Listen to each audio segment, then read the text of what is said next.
Ok, então vamos começar a aula síncrona. Beleza, estávamos falando que a aula teórica foi um pouquinho mais curtinha, né? Porque eu também não queria atropelar, só queria falar sobre essa parte de tensão superficial. E fiz um exemplo ali, né? Tem o mesmo exemplo que está no livro. Mas para a gente entender, tentar entender os conceitos físicos, né? A gente não aborda matematicamente exatamente o que acontece fisicamente, né? Do ponto de vista de ligações químicas, forças eletrostáticas entre as moléculas, entre a molécula e a superfície, né? A gente não aborda isso, pelo menos não a nível de graduação, numa engenharia mecânica, né? Se você estiver fazendo talvez um curso de física ou uma pós-graduação, aí talvez você vá ver outras modelagens sobre tensão superficial, mas a ideia é a gente entender basicamente o conceito físico e tentar se apropriar, né, da física para tentar usar isso na engenharia, a nosso favor. Né? Então, tem uma vasta aplicação dos efeitos da capilaridade, que nada mais é do que isso aqui. Né? E todo mundo já deve ter feito um examezinho de glicose, né?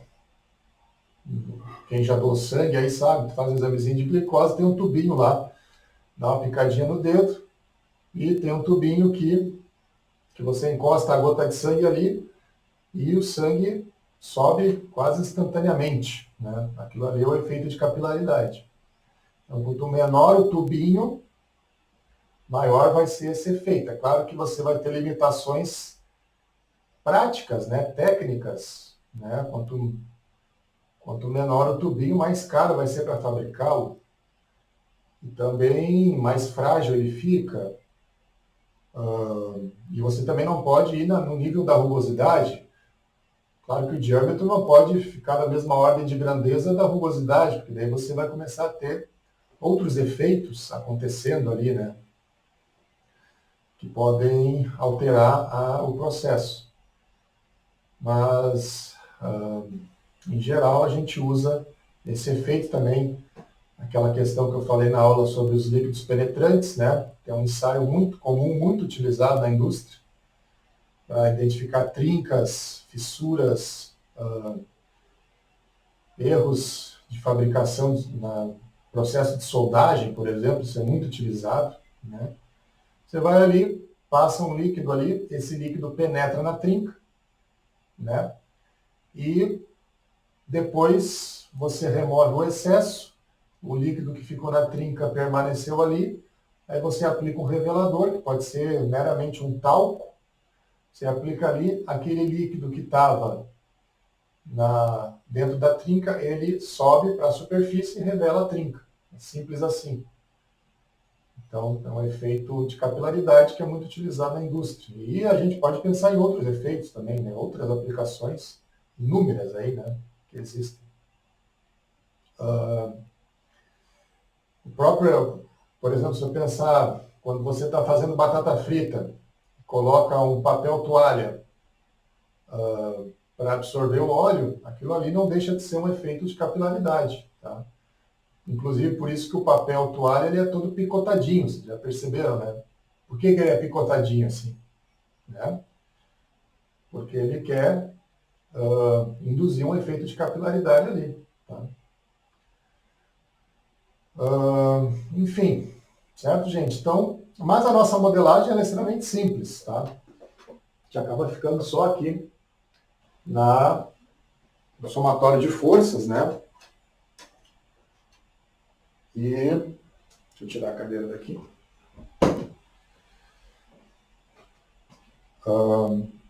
Faz o DCL, o somatório de forças, e aí como é que você sabe a força que está sendo exercida no efeito de capilaridade? Bom, se criou um módulo, um sigma, né? Bom, já estou dando aula de novo aqui, mas tá. Se criou um módulo, um sigma, que é nada mais é do que uma constante, foi criada para que você multiplique por πd, que é em função do diâmetro, do tubo, tá? PD que é o perímetro, na verdade, né? Ou seja, o perímetro de contato do fluido com o capilar. E aí isso aqui corresponde à força com que está sendo puxado esse capilar. Então você bota no somatório de força e você facilmente chega na altura do capilar. Essa altura é em função de algumas propriedades do fluido, como o ângulo. Isso aqui tudo é tabelado, tá? Tem ali na tabela, dê uma olhada ali, página 788 do nosso livro texto, tabela A4. Você identifica alguns sigmas e alguns ângulos, né, para esses cálculos. Okay? Mas você pode procurar outras tabelas mais completas. Tá? Então aqui dá para ver que você pode aumentar esse efeito, aumentando ou melhorando propriedades do fluido. Né? Então, por exemplo, fluidos para líquidos penetrantes são fluidos especialmente fabricados com misturas químicas ali, que eu nem sei quais são, mas algum catalisador desse efeito aqui, tá? Que está alterando o sigma e o θ. Okay? Você pode ir também pelo diâmetro do tubo. Mas eu não tenho fluido especial, eu tenho água. Bom, então você pode aumentar esse efeito diminuindo o diâmetro do tubo. Tá? Sem problema nenhum. Certo, gente? Então, lista de exercícios sobre capilaridade. Deixa eu passar aqui para vocês. Vou aproveitar e vou apagar isso aqui.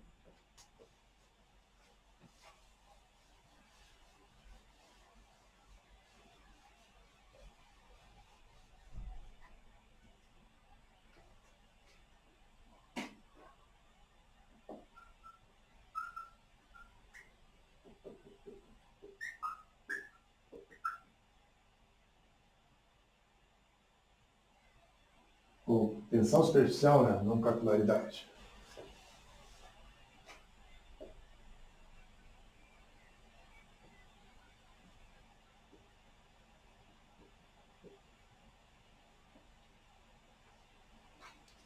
Que é o exercício da lista do Fox mesmo, tá? Então você tem ali 277, 78, 277 ao 81.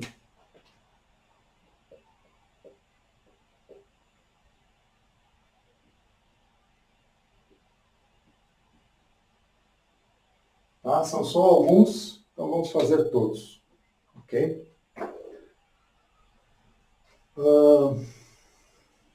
Então, de tensão superficial e capilaridade, era isso que eu tinha para falar para vocês.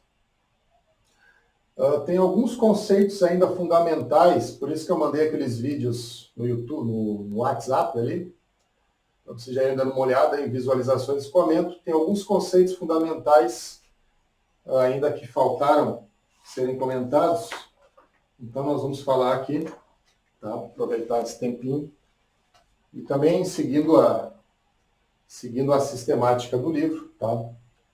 Vamos seguir o livro-texto para, né, já que temos o livro-texto, vamos tentar ao máximo, né? Claro que às vezes a gente pode pular subcapítulos, né? Ficar focado mais em um assunto e menos focado em outro, mas mais ou menos a gente vai seguindo o nosso livro-texto, tá? Então tem aqui na parte de descrição e classificação do movimento de um fluido, vou colocar aqui.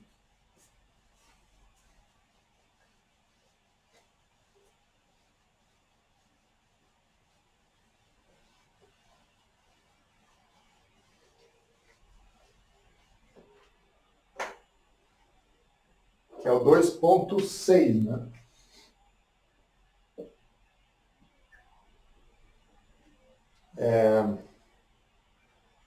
Vou botar aqui movimentos de um fluido. Dá para botar tudo, descrição.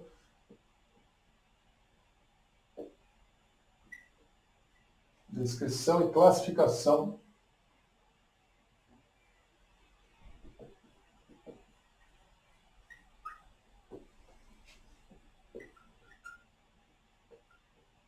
movimentos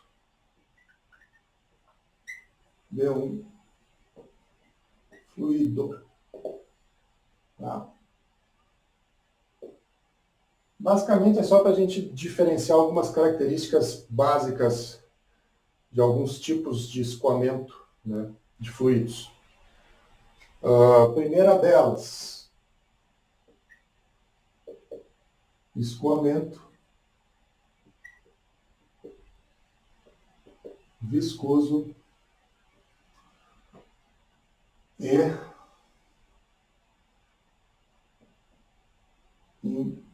invíscido, ou escoamento viscoso e não viscoso, né? Porque agora vocês já viram a parte de tensões, por isso que ele colocou só nessa parte agora essa explicação, que na verdade é básica, né? Mas ele colocou, o livro colocou depois da explicação sobre viscosidade e tensões básicas ali, a parte de matriz de tensões, tensões cisalhantes, justamente para a gente entender o que é um escoamento viscoso e um escoamento invíscido, né? Então, o escoamento viscoso é o escoamento de um fluido onde vai ter atuando, né, e não só atuando, mas influenciando no escoamento, vai ter atuando nisso as tensões de cisalhamento, certo? Né? Na verdade, assim, se um fluido está se movimentando, isso vem da própria definição de fluido. Quer dizer que existem tensões cisalhantes, né? Mas, para alguns tipos de escoamento, essas tensões podem ser desprezadas, porque elas não influenciam tanto assim o escoamento. Quer dizer, o escoamento não é tão afetado pelas tensões cisalhantes, né? Por exemplo, imagina um escoamento em torno de uma esfera, tá? Podemos colocar aqui, um escoamento em torno de uma esfera, certo? Vai ter alguns vórtices aqui, tá? E isso aqui está indicando que está havendo uma tensão cisalhante ali, que faz com que o fluido, as camadas de fluido, comecem a cisalhar umas sobre as outras. Isso pode gerar, somado ao efeito da esfera, a passagem do fluido, por exemplo, o fluido tem que desviar da esfera para conseguir seguir o seu caminho. Então, isso aqui, somado ao efeito de tensões cisalhantes, tá? Isso gera vorticidade, ou seja, gera esses vórtices aqui, né? Essas rotações do fluido, a jusante do obstáculo, né? Mas, em alguns fluidos, não necessariamente esse efeito aqui vai ser muito pronunciado. Eu posso ter um efeito, uma esfera, onde o fluido ele se comporta perfeitamente, entendeu?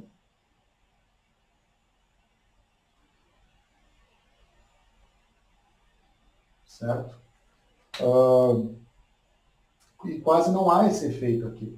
Ah, mas então quer dizer que aqui não tem tensão cisalhante? Tem tensão cisalhante. Sempre vai ter. Se o fluido, fisicamente, se o fluido está em movimento, obrigatoriamente tem que ter tensão cisalhante. Mas os efeitos dela no escoamento são muito menores do que o efeito da esfera no escoamento. Vocês entenderam? Então, a gente pode dividir, caso isso aqui ocorra, a gente pode dividir duas classificações.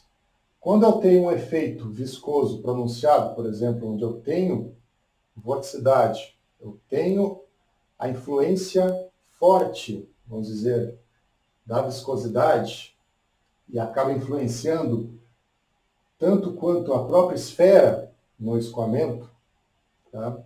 Ou, vamos supor, se é que podemos falar assim, mas da mesma ordem de grandeza, bom, aí eu tenho um escoamento viscoso, tá? Quando o meu escoamento ele aparece de uma forma que pareça que ele só está sendo influenciado pela esfera, ou seja, ele está desviando a esfera, ele tem que desviar a esfera, mas você não identifica as questões de vorticidades depois do obstáculo, por exemplo, né? Ou seja, as tensões cisaliantes não são tão pronunciadas ali. Certo, gente? Então, nesse caso, você poderia aproximar a sua modelagem matemática e dizer, ó, então eu vou chamar isso aqui de escoamento invícido e vou dizer que aqui não tem viscosidade, porque se ela está influenciando muito pouco, né? E se isso vai me trazer ganho nos cálculos, ganho de facilidade nesse sentido, né? De conseguir simplificar a modelagem, bom, né? De repente eu vou incorrer aqui num erro de 0,5%. Bom, 0,5% para engenharia, para um erro de engenharia não é nada, né? Então, se isso vai me facilitar, sei lá, em vez que eu fique um mês fazendo o cálculo, se eu ficar uma hora, né, eu acho que é uma grande vantagem. E é assim que se faz. Então, a gente divide escoamento viscoso em visco. Tem aqui uma apresentação, deixa eu mostrar aqui para vocês. Estão vendo aí, gente? Está aparecendo aí? Sim. Tá. Aqui, na verdade, é só a figura do livro, a 2.14, deem uma olhada aí, que é a figura que explica essa situação aqui. Tá? Então, alguns casos, para determinados tipos de fluidos, e também considerando corpo submerso, ou né, em que situação esse fluido está escoando, né? Se é numa placa plana, se é um escoamento livre, se é sobre um corpo submerso, se é num canal interno, tá? Aí eu vou ter determinadas situações onde eu posso comparar isso com um escoamento sem viscosidade. Ou seja, eu vou dizer que as tensões cisariantes são zero. Tá? Certo, gente? Então, deixa eu colocar aqui um adimensional que é muito utilizado,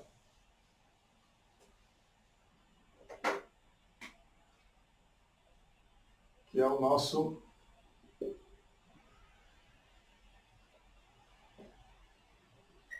número de...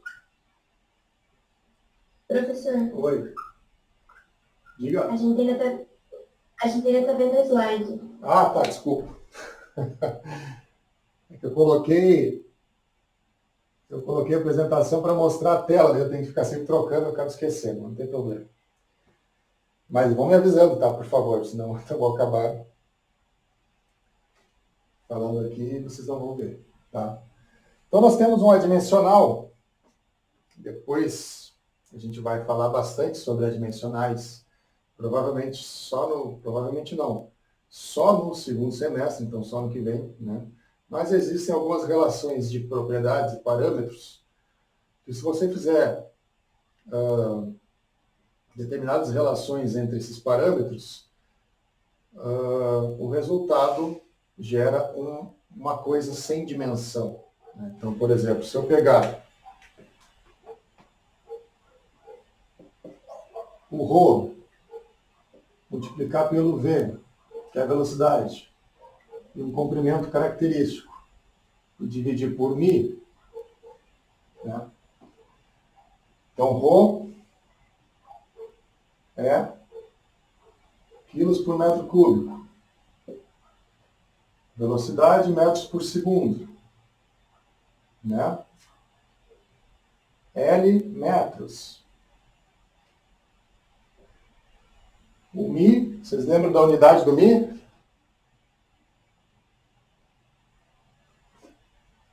É Newton vezes segundo. Não. Newton vezes metro por segundo ao quadrado, né? É isso? Não, estou bloqueando. É Newton, tá certo. Newton vezes segundo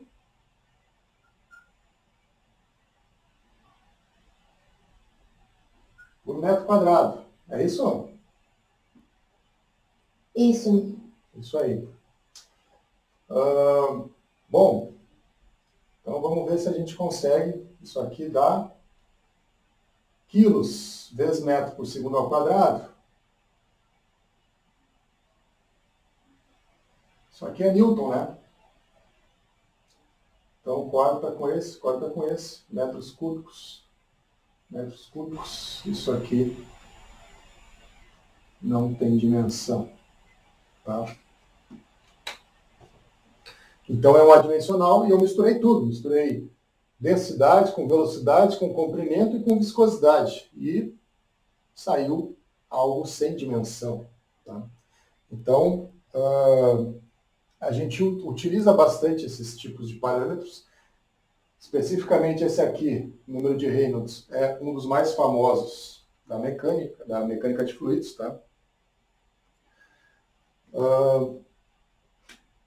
E ele pode me remeter a várias características físicas sobre o escoamento. Por exemplo, se o Reynolds for grande, tá? Então, o que é um Reynolds grande? Sei lá. Depende do escoamento.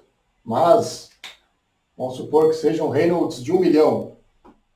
Né? Você calculou aqui, deu 10 na 6. Né? Isso seria talvez um Reynolds grande. A gente ainda não tem ordem de grandeza para Reynolds, porque a gente ainda não começamos a utilizar nos cálculos esse parâmetro, mas mais adiante vocês vão ver que a gente vai utilizar bastante. Tá? Se o Reynolds for grande,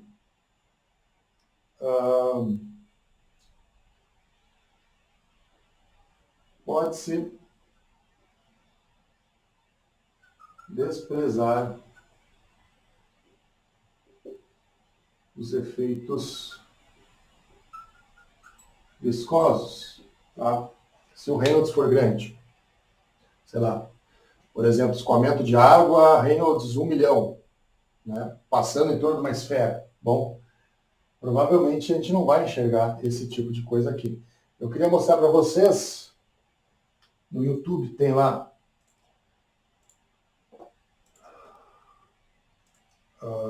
aqui ó, não, tem vários vídeos aqui que eu viscoso e não viscoso, mas especificamente o viscoso e não viscoso não tem, tá? Aqui uma diferença entre laminar e turbulento.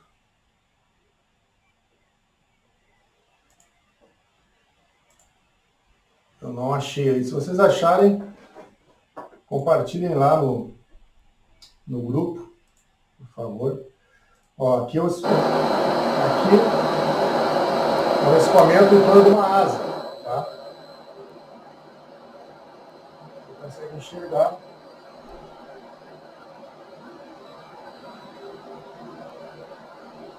O que acontece, né? Por exemplo, ó, você pode ver, ó, que nessa situação aqui, o escoamento, como se ele tivesse se descolado da asa. Vocês percebem? Tá? Isso aqui é um efeito viscoso. Ok? Você vai ver que a asa vai se aproximar. Ó, e você vê que o escoamento cola de novo na asa. Perceberam? Isso aqui seria um efeito mais laminar, né? E até você pode considerar, para essa situação, né? Eventualmente que não tem viscosidade para uma situação como essa, né? Claro que isso sempre vai ter um erro envolvido, você tem que saber se, para o cálculo que você quer, se esse erro é aceitável ou não, tá? Isso faz parte também da engenharia, né? Você tem que conseguir estimar se o erro que você está incorrendo, ele é ou não crítico, né? É um problema para o seu projeto ou não, tá? Muito bem. Aqui também tem uma diferença entre escoamento turbulento e laminar. A gente já falou sobre isso, né? Mas você percebe aí que na esquerda você tem o escoamento mais ordenado e pode perceber que no meio o escoamento é mais rápido. Porque ele faz justamente uma parábola, né? Regiões próximas da parede vão ter o escoamento mais lento. Por quê? Porque há um efeito viscoso aí, tá? Ou seja, a parede vai tentar segurar o escoamento. Então, regiões mais próximas da parede, você vai ter uma velocidade menor. Regiões mais centrais, uma velocidade maior. Isso para o escoamento laminar, tá? Um escoamento turbulento, né? Você tem um escoamento mais desordenado. Não quer dizer que não tenha viscosidade.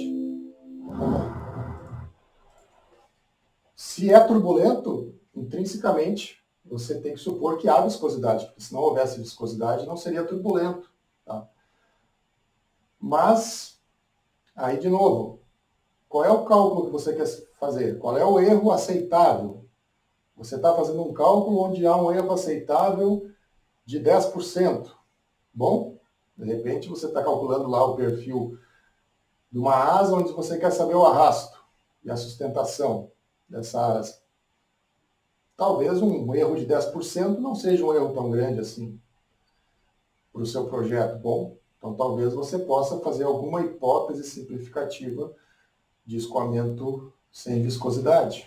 Né? Então é isso que eu quero dizer para vocês, tá, gente? Então vejam aí.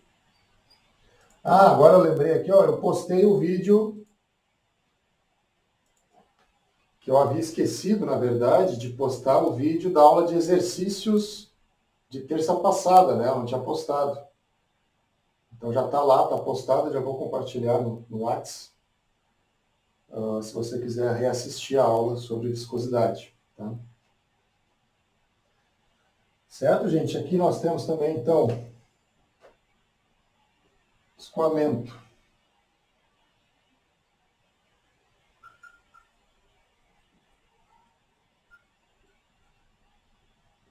Professor, Oi? Ah, de novo? a gente, Eu vou fazer assim, não, deixa hoje assim, mas eu não vou mais compartilhar a tela inteira, porque daí sempre cai nesse problema. Vou compartilhar só a janela do quadro. Mas vamos continuar aqui. Escoamento laminar e turbulento.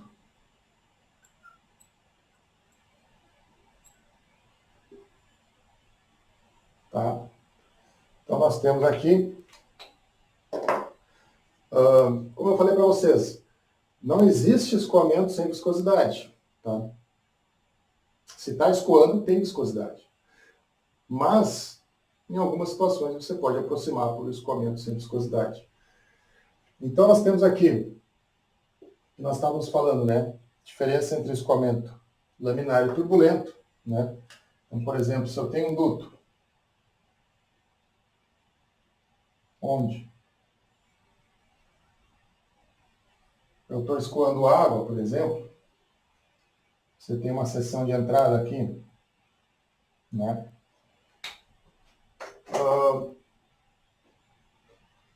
Se o escoamento for laminar, e daí já remete a lâminas, né?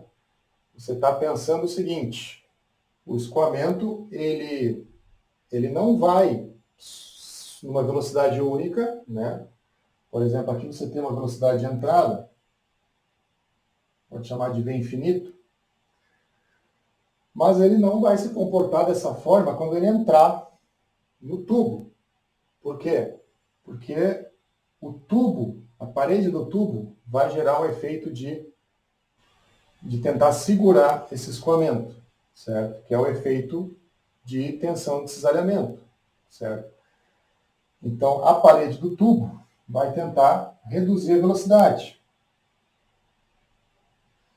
Mas regiões mais centrais, eu não estou tão afetado pela parede do tubo. Eu estou mais livre para poder escoar.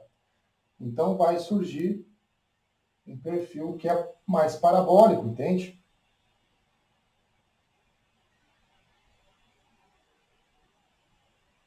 Isso considerando que o escoamento está indo em lâminas, tá? Em inglês, layer, camadas, né?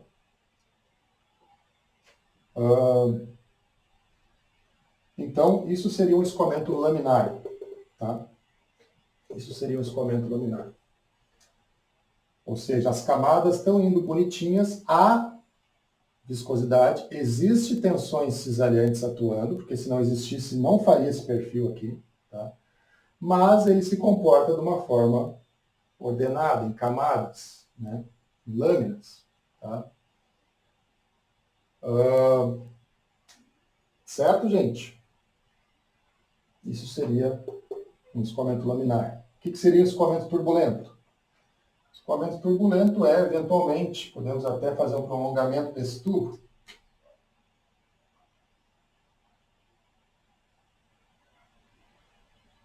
Vamos fazer um corte aqui. Eventualmente,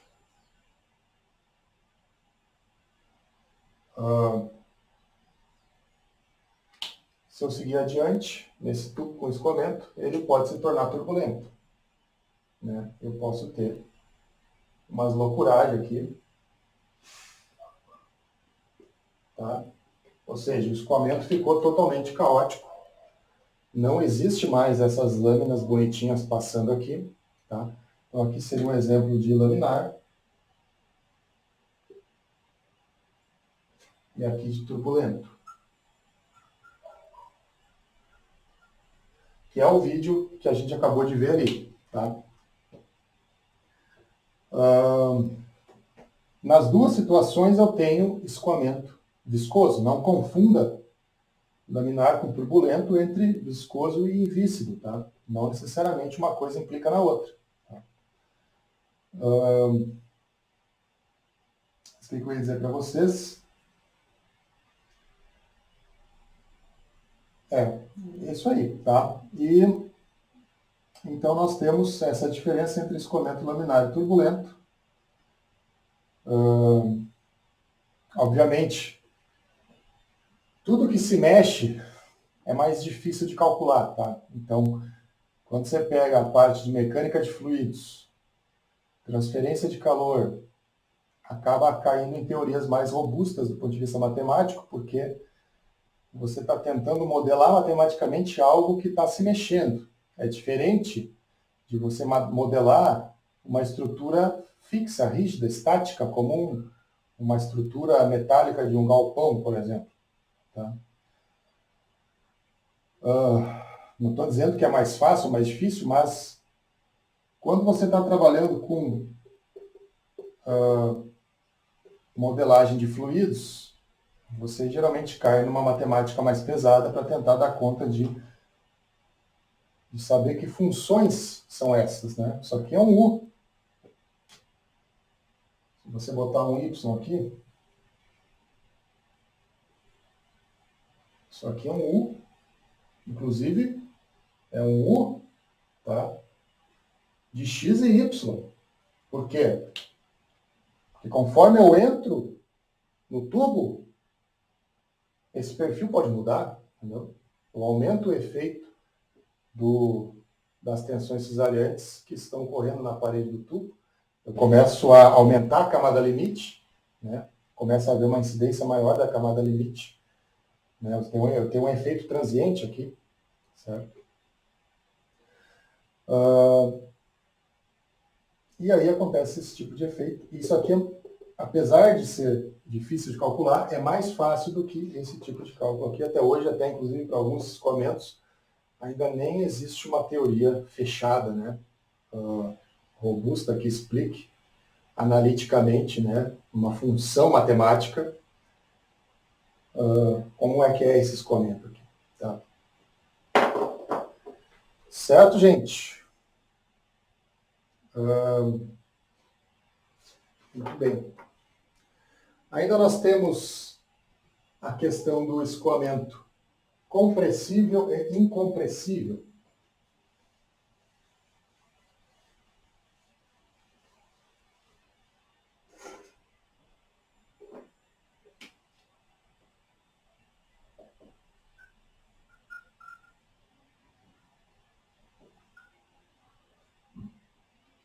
compressível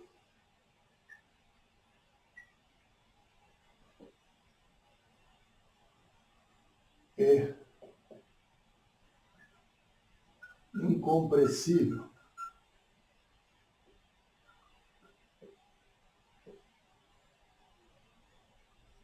O que quer dizer isso aqui? O próprio nome está dizendo, tá? Eventualmente, eu posso ter um escoamento onde o próprio escoamento, as tensões envolvidas no escoamento, tanto tensões cisalhantes quanto tensões normais, tá? Tentando comprimir ou expandir o escoamento, podem alterar a densidade do fluido, né? Então, a gente também tem que dividir, classificar em fluidos incompressíveis, onde não há esse efeito. Por exemplo, estou escoando água, sei lá, num duto de água residencial qualquer. Bom, aí não, obviamente não vai haver esse efeito.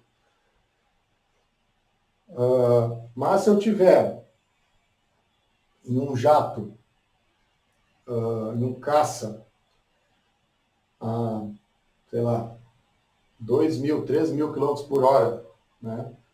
Onde ele está escoando, na verdade, onde o ar escoa por ele, né? Você pode tanto pensar no objeto se movendo e o ar parado, quanto o objeto parado e o ar se movendo, tá? Matematicamente, as equações são iguais, não há diferença matemática, tá? Mas, nessa situação, esse avião está se movimentando tão rapidamente que o ar que está parado na frente dele, ele vai ter uma certa resistência para ser deslocado. E isso gera a menor inércia que tenha esse ar para sair da frente do avião, pode gerar um efeito de compressão no ar. Tá? E aí eu vou ter efeitos de compressibilidade, por exemplo, em escoamentos de aviões que estão acima da velocidade do som. Tá? E aí nós temos uma coisa chamada número de Mach.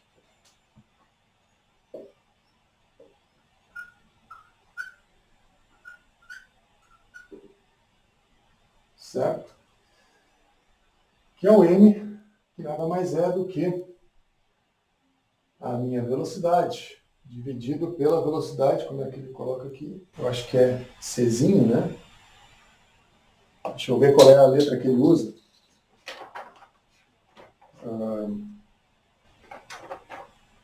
Czinho. Tá, isso aqui é definido, tá? Sobre Czinho. Onde o Czinho é a velocidade do som. Então nós temos aqui mais um adimensional que dá conta de fazer uma relação entre a velocidade, por exemplo, no exemplo do avião, no caso do avião, a velocidade do avião com relação, uma razão, entre a velocidade do som. Né? Então, o que seria Mach 1? Mach 1 é quando a velocidade está igual ao do som. Mach 2, 3. Né? Então, dependendo do número de Mach que tiver no meu escoamento, eu posso ter o fator de compressibilidade ou não. Tá? Só a nível de curiosidade, no ar, para Mach menor do que 0,3, considera-se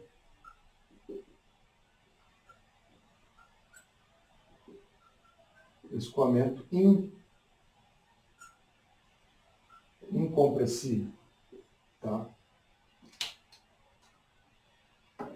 Certo, gente? Então, se eu tiver aí uma velocidade de 30%, abaixo de 30% da velocidade do som, eu não preciso me preocupar com efeitos de compressibilidade, isso para o ar. Tá?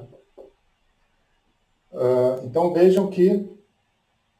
Tá, mas de onde que saiu isso aqui? Saiu de um critério, tá? Um critério. Até ele coloca variação de ρ.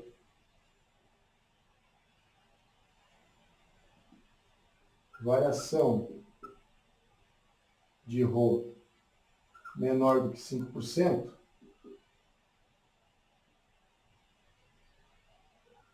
pode considerar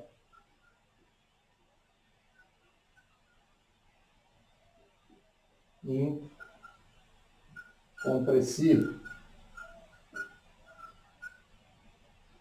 Então, existe algum critério, tá? Mas a gente sabe, de repente, com 30% de Mach, está havendo uma compressão do ar na passagem, né, do avião, por exemplo. Tá, mas de quanto é essa variação? Menor que 5%? Bom, erro de 5%, talvez isso não influencie tanto nos meus cálculos. Tá? Então veja que é um critério, isso aqui não é uma regra, né, que você reza para todas as situações. Você vai ter que ver o seu problema e ver se isso aqui, é aceitável no seu cálculo. Tá? Não é porque o livro disse que, eventualmente, para variações menores de 5%, desconsidera os fatores de compressibilidade. Não. Isso depende do teu problema. Tá? Então, mas é uma classificação, vamos dizer, um critério geral, né, generalista, para a gente tentar entender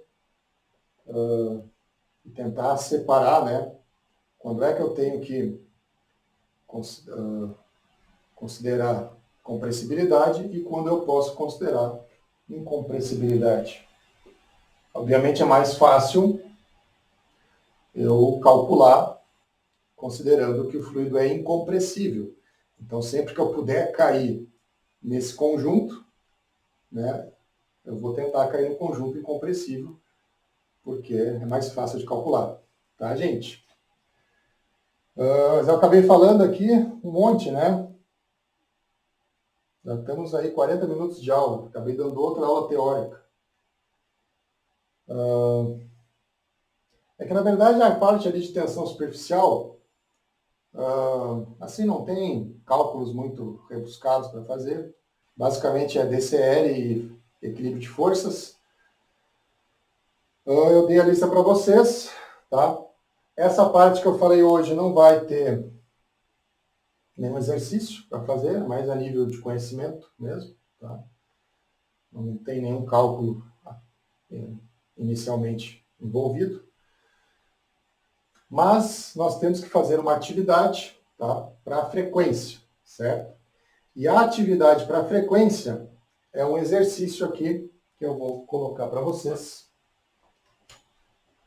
Vocês estão aí, gente? Vocês falaram um pouco hoje. Vocês falaram um pouco hoje. Vou postar lá.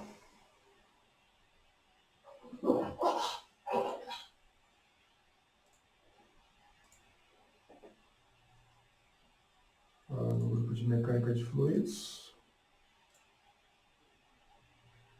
Mecânica de fluidos, aula 3. Vou colocar aqui.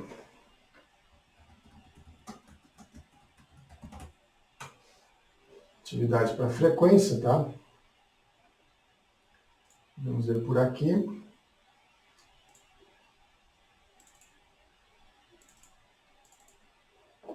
Estão vendo aí, gente?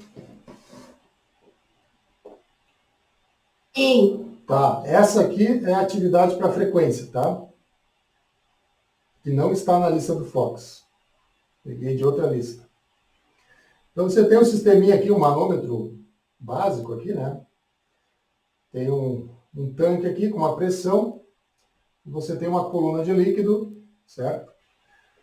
E ele quer saber qual é o erro percentual se você considerar nessa situação a capilaridade.